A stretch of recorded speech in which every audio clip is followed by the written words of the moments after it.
आज pastor Joseph Prince के साथ। परमेश्वर मुझे मृत्यु के संदर्भ में वचन से कुछ चीजें दिखा रहे हैं और कैसे परमेश्वर मृत्यु से नफरत करते हैं और वो चाहते हैं कि कैसे उनके लोग अंतिम दिनों में एक लंबा और अच्छा जीवन जिएं। आमीन। हाँ, एक अच्छा लंबा जीवन। बाइबल कहती है कि क्योंकि पाप की मजदूरी तो मृत्यु है, परंतु परमेश्वर का वरदान हमारे प्रभु मसीह यीशु में अनंत जीवन है। यीशु में पाप की मजदूरी तो मृत्यु है। जल्दी करो पे दिन से पहले, क्योंकि पाप की मजदूरी तो मृत्यु है, परंतु परमेश्वर का वरदान हमारे प्रभु यीशु मसीह में अनंत जीवन है। अब अनंत जीवन तब शुरू नहीं होता जब आपका हृदय धड़कना बंद कर देता है। अनंत जीवन उसी दिन शुरू हो जाता है जब से आप नए सिरे से जन्म लेते हैं और प्रभु यीशु मसीह को अपने उद्धारकर्ता और प्रभु के रूप में स्वीकार करते हैं। आप उन्हें अपने हृदय में विश्वास करते हैं कि प्रभु ने उन्हें मुर्दों में से जिलाया और विश्वास करते हैं कि क्रूस पर मसीह ने आपके पाप ले लिए हैं। जिस पल आपने नए सिरे से जन्म लिया है, आमीन, उसी पल आपको मिला है अनंत जीवन। अनंत जीवन वो जीवन है जिसकी गुणवत्ता में परमेश्वर रहते हैं। और यीशु ने स्वयं मार्था से कहा, उसके भाई लाजर की कब्र पर, वो कहते हैं, जो कोई मुझ पर विश्वास करता है वो यदि मर भी जाए तो भी जिएगा। तो एक विश्वासी के लिए अगर उसका हृदय धड़कना बंद भी कर दे, आमीन, वो जीता है, वो अनंत काल तक जीता रहता है। आमीन। मृत्यु है बस जीवन का चोला उतार देना। जैसे मैं अपनी जैकेट उतार सकता हूँ और वो जमीन पर गिर जाएगी, पर मैं अब भी जीवित रहूंगा। आमीन। तो मृत्यु यही है कि आप अपना भ्रष्ट चोला उतार कर फेंक दें। और बाइबल में लिखा है कि दोनों ही तरह से, अगर रैप्चर के जरिए यीशु हमारे पास आते हैं और हम मृत्यु को नहीं देखते हैं, या हम अपना नश्वर शरीर उतार देते हैं, ठीक है, बाइबल कहती है कि हम धारण करेंगे, आमीन, एक तेजस्वी भ्रष्ट ना होने वाली देह को। हम इसी का इंतजार कर रहे हैं। रैप्चर में यीशु हमारे लिए आएंगे। बाइबल कहती है कि अपने सिर ऊपर उठाओ और वहां ये छुटकारा है, आपका शारीरिक छुटकारा, उसे देखो। तो दोस्तों, मेरा मानना है कि यहाँ बाइबल में रहस्य है जो हमें सिखाते हैं कि हम एक अच्छा और लंबा जीवन जी सकते हैं। बाइबल हमें बताती है कि 2 बार वो हमें बताती है रैप्चर के संदर्भ में। यहाँ लिखा है कि तब हम जो जीवित और बचे रहेंगे उनके साथ बादलों पर उठा लिए जाएंगे। गौर करें, यहाँ लिखा है हम जो जीवित बचे हैं। ये बात हो रही है जीवित बचे रहना कि आप 10 साल के हैं, आप छोटे हैं, आप 20 साल के हैं, आप 30 साल के हैं। पर एक और बात है कि आप जीवित रहें और बचे रहें। जीवित बचे रहना शक्ति दर्शाता है, सामर्थ्य दिखाता है कि आप जीवित रह सकते हैं। आमीन। इसका मतलब है कि अंतिम दिनों की पीढ़ी जो रैप्चर देखेगी, ओके, वो ऐसी पीढ़ी होगी जिससे मृत्यु पर पार पाने का रहस्य पता होगा। आमीन। प्रभु की स्तुति हो। आमीन। मुझे इस पर विश्वास है। मैं मानता हूं जो परमेश्वर इस वक्त कर रहे हैं। और फिर ये दोबारा दोहराया गया है, हम जो बचे रहेंगे और जीवित रहेंगे प्रभु के आने तक, हम उनकी तरह नहीं जाएंगे जो हमसे पहले गए हैं। आमीन। वो पहले जाएंगे और फिर हम उन बादलों में उठा लिए जाएंगे हवा में प्रभु से मिलने के लिए। फिर ये हम पर लाजमी हो जाता है कि हम प्रश्न जो पूछें कि हम ऐसा क्यों देखते हैं कि मृत्यु इतनी आसानी से विश्वासियों पर हावी हो जाती है। ऐसा क्यों है कि मृत्यु विश्वासियों पर इतनी आसानी से छा जाती है। अब मैं संसार के लोगों की बात नहीं कर रहा हूँ। आमीन। ये जाहिर है कि पाप की मजदूरी तो मृत्यु है, पर वो विश्वासी जिनके अंदर अनंत जीवन है, उनका यह अनुभव नहीं होना चाहिए। आमीन। अब मैं सब कुछ जानने का दावा नहीं करता, पर जो मैं जानता हूँ मैं आपसे साझा करने वाला हूँ। कुछ ऐसा है जो प्रभु मुझे दिखाते रहे हैं और इससे मैं आपको धन्य करना चाहता हूँ। प्रभु की स्तुति हो। बाइबल हमें बहुत ही स्पष्ट रूप से शास्त्र वचन में बताती है कि मृत्यु की वाचा अब लिखी गई है और उकेरी गई है पत्थरों पर। मैं आपको व्यवस्था के बारे में कुछ बताना चाहूंगा। बाइबल कहती है कि विश्वासी वो जिन्होंने मसीह पर विश्वास किया। हम व्यवस्था के अधीन बिल्कुल नहीं है, अब हम अनुग्रह के ही अधीन हैं। व्यवस्था को कैसे परिभाषित किया गया है? व्यवस्था परिभाषित की गई है जैसे मनुष्य कार्य करता है, मनुष्य परिश्रम करता है। अनुग्रह परिभाषित होती है जैसे परमेश्वर कार्य करते हुए, परमेश्वर आपूर्ति करते हुए, वो आपूर्ति कर रहे हैं। आमीन। तो या तो आप स्वयं आपूर्ति कर रहे हैं, आप खुद के लिए जुटा रहे हैं, आप खुद के लिए काम कर रहे हैं, आप परिश्रम कर रहे हैं परिणाम को पाने के लिए, या परमेश्वर कार्य कर रहे हैं। आप चुनिए। आमीन। तो ऐसा क्यों है कि विश्वासी इसे अनुभव कर रहे हैं? इंसान सोचता है कि ये सब सुसमाचार से बंधा है जो उन्हें उद्धार दिया है। वो सुसमाचार जिसने उन्हें उद्धार दिलाया है, उन्हें उसी में निरंतर लगे रहना है। यह है अनुग्रह का सुसमाचार। क्योंकि हम इस अद्भुत अनुग्रह पर विश्वास नहीं करते, इसलिए कुछ लोग हैं जो अनुग्रह को नकार देंगे और वो कहेंगे कि अनुग्रह द्वारा आप विश्वास में उद्धार पाए हैं। ये ऐसा हुआ जैसे अनुग्रह बस आपको उद्धार दिलाने के लिए ही है, और उसके बाद बेहतर होगा कि आप अपने पांव पर खड़े रहें। और ये जानते हुए कि ये एक तरह की स्वयं धार्मिकता है, बिल्कुल वैसे जैसे इजराइल के पौलुस ने इजराइल के लिए बोझ उठाया, अपने साथियों के लिए, अपनी जाति के लिए। उसने ये कहा क्योंकि वो परमेश्वर की धार्मिकता से अनजान होकर और अपनी धार्मिकता स्थापन करने का यत्न करके परमेश्वर की धार्मिकता के अधीन न हुए। आज आप कहेंगे कि आपको अपनी स्वयं की धार्मिकता स्थापित करनी है। नहीं, परमेश्वर कहते हैं वो परमेश्वर की धार्मिकता से अनजान रहे, जो एक वरदान है। परमेश्वर की धार्मिकता एक वरदान है जो हमें ग्रहण करनी चाहिए, क्योंकि वो परमेश्वर की धार्मिकता से अनजान होकर और अपनी धार्मिकता स्थापन करने का यत्न करके परमेश्वर की धार्मिकता के अधीन न हुए, तो आप इस तरह से इसे दोनों ही तरह से हासिल नहीं कर सकते। धार्मिकता को पूरी दोष भावना से मुक्त कर दिया गया है। धार्मिकता है परमेश्वर के साथ धर्मी स्थान। Oh hallelujah! कितना धन्य परमेश्वर है जिसकी हम सेवा करते हैं। आमीन। उसने मनुष्य को प्रदान की है धार्मिकता। उसने पापी मनुष्य पर धार्मिकता प्रदान की है ताकि वो उसकी उपस्थिति में खड़ा रह सके। आमीन। अपनी उपस्थिति की तेजस्वी महिमा के उजाले में एक मनुष्य, पापी मनुष्य खड़ा रह सके इस प्रदान की गई धार्मिकता के कारण। आमीन। और मनुष्य को इसे अवश्य ग्रहण करना होगा। तो इजराइल ने ऐसा किया कि वो खुद की धार्मिकता स्थापित करने में लगे रहे। उन्होंने धार्मिकता के वरदान को समर्पण नहीं किया, जो कि एक उपहार है। आप दोनों तरह से नहीं रख सकते। तो इजराइल ने ऐसा किया कि वो खुद की धार्मिकता स्थापित करने में लगे रहे और परिणाम स्वरूप उन्होंने धार्मिकता के वरदान को समर्पण नहीं किया, विश्वास द्वारा परमेश्वर की धार्मिकता को। आमीन। यीशु के नाम की स्तुति हो। मेरी बात ध्यान से सुनिए। अब देखते हैं 2 कुरिन्थियों 3 में इस रहस्य को, और ये लोग इससे क्यों वंचित रह गए। वो निष्ठावान हैं, पर वो अभी भी, आप पाएंगे, अभी भी मृत्यु के अधीन है। जी हाँ, मृत्यु के, जबकि बाइबल ये स्पष्ट कहती है कि हम आजाद कर दिए गए हैं।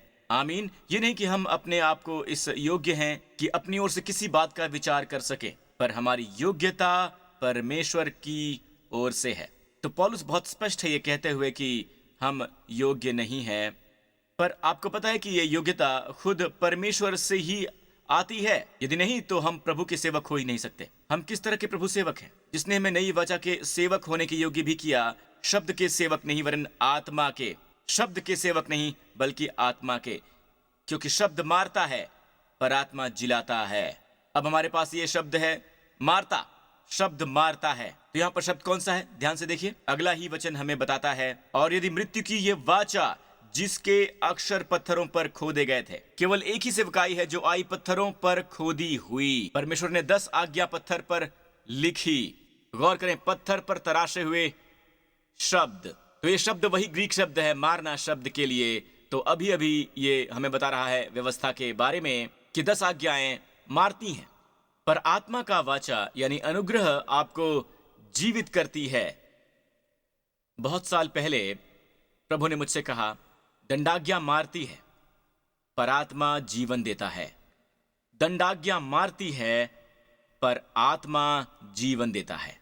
तो हर बार जब हम अपने बच्चों को दंड देते हैं तो हम उन्हें मृत्यु दे रहे होते हैं। यहां देखिए, इसकी ओर देखिए, यहां लिखा है शब्द मारता है।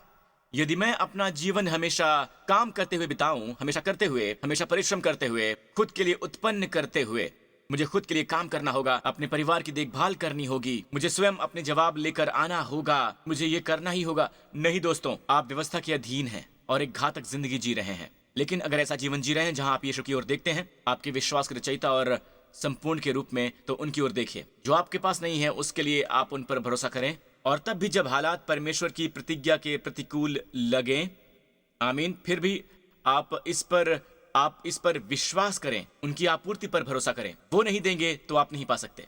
आमीन। हमेशा उन पर विश्वास कीजिए। इसे कहने का एक और तरीका भी है, व्यवस्था मांग करती है, वो आदेश देती है, तू नहीं करेगा, तू नहीं करेगा, तू नहीं करेगा, तू नहीं करेगा, पर अनुग्रह आपूर्ति करता है। परमेश्वर कहते हैं, मैं करूंगा, मैं करूंगा, मैं करूंगा। आमीन। आप किसके प्रति ज्यादा सचेत हैं? आमीन। उनमें से एक घातक है, शब्द मारता है, दूसरा यानी आत्मा जीवन देता है, जीवन। आमीन। तो यहां ये लिखा है, शब्द मारता है पर आत्मा जीवन देता है। और फिर अगला वचन 7 में लिखा है, यदि मृत्यु की वाचा। आप जानते हैं सेवकाई का मतलब है हम सेवा कर रहे हैं, हम बाहर दे रहे हैं, या हम प्रदान कर रहे हैं। ये सेवकाई वो सेवकाई है जो मृत्यु प्रदान करती है। व्यवस्था के साथ आती है मृत्यु। व्यवस्था में कोई खराबी नहीं है, व्यवस्था तो संपूर्ण है, पर व्यवस्था क्योंकि संपूर्ण है और जब उसे संपूर्णता नहीं मिलती है, आमीन, अपने ग्रहणकर्ता के रूप में, वो खुद के प्रति सच्चा नहीं रह पाता है और वो श्राप देता है, वो देता है मृत्यु। तो ये डिजाइन हमें मन में रखने की आवश्यकता है, ये हमें समझने की आवश्यकता है। मैं जल्दबाजी नहीं करना चाहता, मैं आपको बस ये शास्त्र वचन में दिखाऊंगा कि बहुत से विश्वासी अब भी इस तरफ हैं और फिर भी वो सोच रहे हैं कि क्यों मृत्यु उनकी भावनाओं में काम कर रही है। मृत्यु उनके मनों में काम कर रही है, मृत्यु काम कर रही है उनके संबंधों में, मृत्यु काम कर रही है उनके शरीरों में, मृत्यु काम कर रही है उनके जीवनों में। ऐसा क्यों है? अगर आप उन्हें कहते हैं कि व्यवस्था को हटा दो, तो वो कहेंगे कि तुम व्यवस्था कैसे हटा सकते हो? दोस्तों, मैं ये नहीं कह रहा कि जब तुम व्यवस्था हटाते हो तो तुम उसके विपरीत हो जाते हो, व्यवस्थाहीन हो जाते हो, आप बन जाएंगे व्यवस्थाहीन। सुनिए, जब यीशु ने कहा कि लाजर की कब्र पर से पत्थर हटा दो, तो वो डर गए। वो डर गए क्योंकि वो मनुष्य 4 दिन से मरा हुआ था। और बहन ने कहा इस समय उससे दुर्गंध आने लगी होगी। और यीशु ने कहा पुनरुत्थान और जीवन मैं ही हूं, पत्थर को हटाओ। अब भविष्यवाणी के तौर पर हर एक्शन में एक टाइप है कि बाइबल हर क्षण में मायनों से भरी हुई है। यीशु के हर एक हाव भाव में एक मकसद था। उन्होंने कहा कि पहले पत्थर को हटाओ। आमीन। अब आप जानते हैं कि यीशु ने अंतरिक्ष को भी भेज दिया और वो सब अपर रूम में, पर वो कहते हैं कि पत्थर को हटाओ। दोस्तों, मेरी बात सुनिए, पत्थर हैं 10 आज्ञाएं। ये परमेश्वर की उंगली के द्वारा पत्थर पर लिखा गया था। परमेश्वर कहते हैं कि पत्थर को हटाओ, यीशु कहते हैं कि पत्थर को हटाओ। अब ये निर्भर है कि क्या आप उस पत्थर को हटा रहे हैं, उस दुर्गंध भरे शरीर से, या आप किसी से वो पत्थर हटा रहे हैं जो पुनरुत्थानित हुआ है। इसी से पूरा फर्क पड़ता है। अगर आप लोगों से व्यवस्था हटा दें उस दुर्गंध भरे शरीर से, तो फिर शरीर प्रकट होगा। पर अगर आप व्यवस्था को हटाएं उन लोगों से जिनमें पवित्र आत्मा है, पुनरुत्थानित आत्मा, आमीन, हम सब पुनरुत्थानित आत्मा हैं, हालेलुया। आप व्यवस्था हटाइए तो आप आएंगे पुनरुत्थानित तेज के साथ में, आमीन, हालेलुया। धन्यवाद यीशु। तो अब मेरे साथ चलिए और देखिए गलातियों 3। यहां लिखा है कि सो जितने लोग व्यवस्था के कामों पर भरोसा रखते हैं वो श्राप के अधीन हैं। दोस्तों, दोबारा पढ़िए। तो जितने लोग व्यवस्था के कामों पर भरोसा रखते हैं वो सब श्राप के अधीन हैं। यहां ये नहीं लिखा है कि जो जितने व्यवस्था तोड़ते हैं। तो हम मान लेते हैं और उसे पढ़ते हैं वचन में। यह वचन कहता है जिस क्षण आप व्यवस्था के कार्यों के अधीन होते हैं, जिस क्षण आप रवैया अपनाते हैं अपनी धार्मिकता के लिए, अपनी पवित्रता के लिए, अपनी आशीषों के लिए, व्यवस्था के आधार पर, और आप इस तरह से अंदर ही अंदर व्यवस्था पर भरोसा रखते हैं, आप व्यवस्था के लिए लड़ते हैं, आप उसके लिए स्थिर खड़े रहते हैं। और बाइबल कहते हैं कि आप तुरंत ही श्राप के अधीन हो जाते हैं। जो कोई व्यवस्था की पुस्तक में लिखी हुई सब बातों के करने में स्थिर नहीं रहता, वो श्रापित है। और ग्रीक में वर्तमान काल में है, वहां काल है वर्तमान काल। अगर आप इसके बारे में सोचें, वो विश्वासियों को लिख रहा था, तो वो विश्वासी जिसे किसी श्राप के अधीन नहीं होना, वो भी श्राप के अधीन हो सकता है।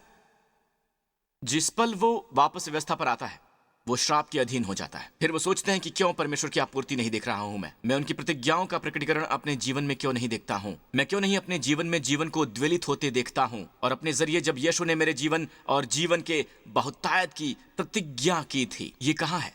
जब किसी पर श्राप होता है तो लगता है जैसे हर काम जो वो करते हैं बस जम जाता है। जैसे बाइबल कहती है यिर्मयाह के बारे में कि वो जो आशीषित हैं सूखे के वर्ष में भी, और ये सूखे का वर्ष है कि नहीं जो आज हो रहा है, सूखे के वर्ष में भी बाइबल कहती है कि वो फल पाना बंद नहीं करेगा। आशीषित मनुष्य पर श्रापित मनुष्य, बाइबल में लिखा है कि वो तब भी नहीं देख पाएगा जब अच्छाई उसकी तरफ आती है। जब अच्छाई उसकी तरफ आती है तब वो उसे देख नहीं पाता है। इसलिए दोस्तों, बड़बड़ाना एक संकेत है। दोस्तों, मैं ये कहना नहीं चाहता हूं अगर वो श्राप के अधीन नहीं है, बस मैं कह रहा हूं कि ये एक श्रापित जीवन शैली है कि हर समाधान में समस्या पाते हैं। हम हमेशा उनका भरोसा करते हैं कि हर समाधान में समस्या ढूंढ लें। आप उनका भरोसा नहीं कर सकते हैं कि वो हर समाधान में समस्या ढूंढ लेते हैं। आमीन। आप उन्हें समाधान बताइए, वो समस्या ढूंढ लेंगे। उनमें हमेशा नेगेटिव ही होता है, यहां तक कि हमारे देश के लिए भी। चलो अच्छाई की घोषणा करना शुरू कर दें, हम अच्छाई देखना शुरू कर दें, अपने देश को सेलिब्रेट करना शुरू करें। आमीन। परमेश्वर की स्तुति हो। तो अच्छा आदमी वो आदमी है जो आशीषित है, बाइबल कहती है। आमीन। सूखे वर्ष में भी उनके विषय में कुछ चिंता न होगी, क्योंकि वो तब भी फलता ही रहेगा, उसके पत्ते हमेशा हरे ही रहेंगे। वो स्वास्थ्य की बात करते हैं, वो हमेशा हरे रहेंगे, हमेशा जवान और स्वस्थ रहेंगे। ऐसा मनुष्य परमेश्वर का आशीष पाया होता है। और बाइबल कहती है कि नए नियम में आशीष पाने का तरीका है कि आप अपना भरोसा यीशु में डालें। चलो समाप्ति करते हुए गलातियों 3 पर वापस चलते हैं। और यहां ये लिखा है, तो जितने लोग व्यवस्था के कामों पर भरोसा करते हैं वो सब श्राप के अधीन हैं। हमने अभी भी देखा है वो। इससे पहले के वचन को देखते हैं। तो जो विश्वास करने वाले हैं वो विश्वासी इब्राहिम के साथ आशीष पाते हैं।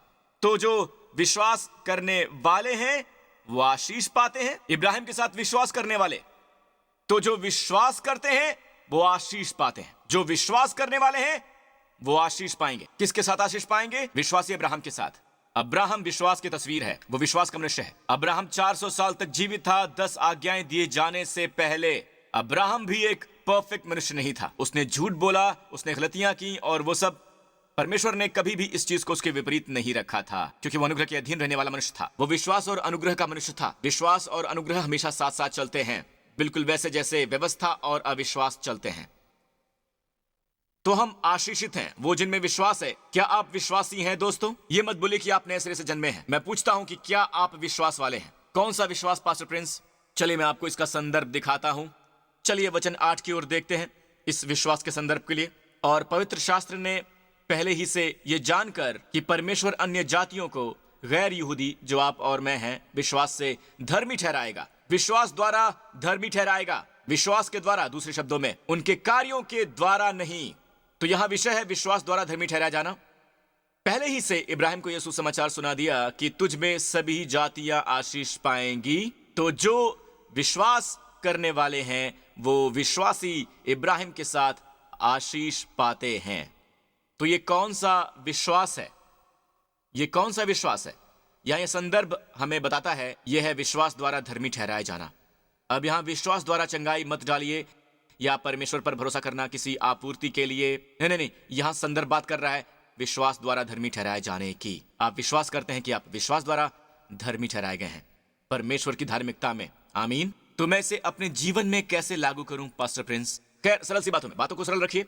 बाइबल कहते हैं कि तुम पर पाप की प्रभुता न होगी, ठीक है? और पाप यहां संज्ञा है। आप वहां यह भी लिख सकते हैं बीमारी तुम पर प्रभुता न करेगी, और तुम गलत नहीं होगे क्योंकि बीमारी पाप से आई है। आमीन। फिर वहां आप डाल सकते हैं मृत्यु तुझ पर प्रभुता नहीं करेगा क्योंकि पाप की मजदूरी मृत्यु है। तो वहां पाप संज्ञा है। शैतान तुझ पर प्रभुता नहीं करेगा, वही चीज। आमीन। तुम पर पाप की प्रभुता न होगी। क्यों?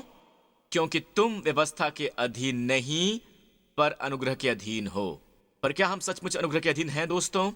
जानते हैं कई बार हम अपनी मानसिकता में, कोई ये देख नहीं सकता है, पर असल में हम व्यवस्था के अधीन हैं और कोई नहीं जानता ये। और कोई घोर पाप कर डालता है और सब लोग उसे कहने लगते हैं कि इससे क्या हुआ, वो तो बहुत ही अच्छा है, वो परमेश्वर से प्रेम करता है, वो हर समय बाइबल की बात करता है। पर दोस्तों वो अंदर से व्यवस्था के ही अधीन है और ये बात आप कभी भी जान नहीं पाएंगे। तो हर दिन आप ये खुद से पूछिए, जिस पल आप चिंतित अनुभव करें, जिस पल आप संदेह करना शुरू कर दें, आप अपने हृदय में घुसने लगे या डर आपको दबोचने लगे, बस वहीं रुकिए और स्वयं से पूछिए, अभी अभी मैंने क्या सोचा? आमीन। क्या मैंने सोचा कि मुझे जवाब देना चाहिए, मुझे इतने सारे काम करने हैं? क्या मैं मांग करने वाली मानसिकता वाला हूं? क्या मैं स्वयं से मांग कर रहा हूं? क्योंकि मैं सोचता हूं कि परमेश्वर मेरे मन में ये मांग कर रहे हैं, वो मुझसे ये मांग कर रहे हैं, तो मैं स्वयं से ये मांग करता हूं और यही मैं अपने प्रियजनों से मांग करता हूं। और मैं ये मांग क्यों करता हूं? क्योंकि मुझे लगता है कि परमेश्वर ये मांग कर रहे हैं, क्योंकि मैं सोचता हूं कि परमेश्वर मेरी मन में ये मांग कर रहे हैं, तो मैं स्वयं से ये मांग करता हूं और यही मैं अपने प्रियजनों से भी मांग करता हूं और अपने परिवार के सदस्यों से भी। तो कुछ लोग हैं जो धार्मिक हैं और वो बहुत ही गुस्से वाले हैं। तनाव बहुत ही अच्छा सूचक है। आमीन। तनाव, भय, किसी तरह का भय महसूस करना किसी क्षेत्र में, चाहे ये आपका शारीरिक स्वास्थ्य हो या कोई बच्चा हो जिसकी आपको चिंता हो, चाहे ये रुपया पैसा हो। आमीन। खासकर ऐसे समय में जानते हैं, मैं चाहता हूं कि आप एक बात जान लें कि भय ने आपको जकड़ लिया है उस मानसिकता के कारण। आमीन। आपकी मानसिकता गलत रही है। दूसरे शब्दों में आप उसी पुराने तरीके से सोच रहे हैं, जैसे कि आपका कोई उद्धारकर्ता नहीं है, जैसे कि आपका स्वर्ग में कोई पिता नहीं है। तो आपको इसी समय सोच बंद करनी होगी। गलत सोच के भय को पालना बंद कीजिए। आमीन। और खुद से ये बात पूछिए, क्या परमेश्वर ने आपको निराश किया है? आमीन।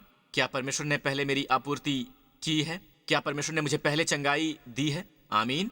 और परमेश्वर की आपूर्ति अभी भी मेरी ओर आ रही है। मैं परमेश्वर को वैसे रूप में देखता हूं जो आपको देने का इच्छुक होता है, बजाय कि आपसे पाने के। मैं ऐसे रूप में उसे देखता हूं जिसकी आपूर्ति आपकी जरूरत से ज्यादा है। ये ऐसी होती है कि आपकी भूख मिटाने के बाद, आमीन, 12 बचे हुए टुकड़ों की टुकड़ियां रह जाती हैं। उनकी आपूर्ति हमेशा अत्यधिक ज्यादा होती है। आमीन। आपकी जरूरत से, यहां तक कि आपकी अपेक्षा से भी वो हमेशा जवाब देते हैं। नहीं, वो हमारी प्रार्थना का बढ़ा चढ़ाकर जवाब देते हैं। बाइबल कहते हैं कि परमेश्वर हमसे कहीं बहुतायत में बढ़ चढ़कर जो हम मांगते हैं वो देता है। और अगर परमेश्वर उससे बढ़कर देते हैं जो हम उनसे मांगते हैं और सोचते हैं, तो हम बड़ी बातों की मांग करते हैं। आमीन। दोस्तों, प्रभु की स्तुति हो। तो स्वर्ग में ये अद्भुत पिता, आमीन, पवित्र आत्मा हम में है, हमें इसके बारे में और यीशु मसीह के बारे में सिखाने के लिए। हालेलुया। तो एक बात जो हमें सीखने की जरूरत है कि सही ढंग से हम वचन को बांटें। जहां ये व्यवस्था के अधीन है और ये अनुग्रह के अधीन है, तो हम उस जीवन को समझते हैं जिसके अनुसार आज हमें जीना है। और हर बार जब आप व्यवस्था के अधीन होते हैं तो लगता है जैसे आपूर्ति जम गई है, कोई आपूर्ति नहीं आती, स्वास्थ्य जम गया है।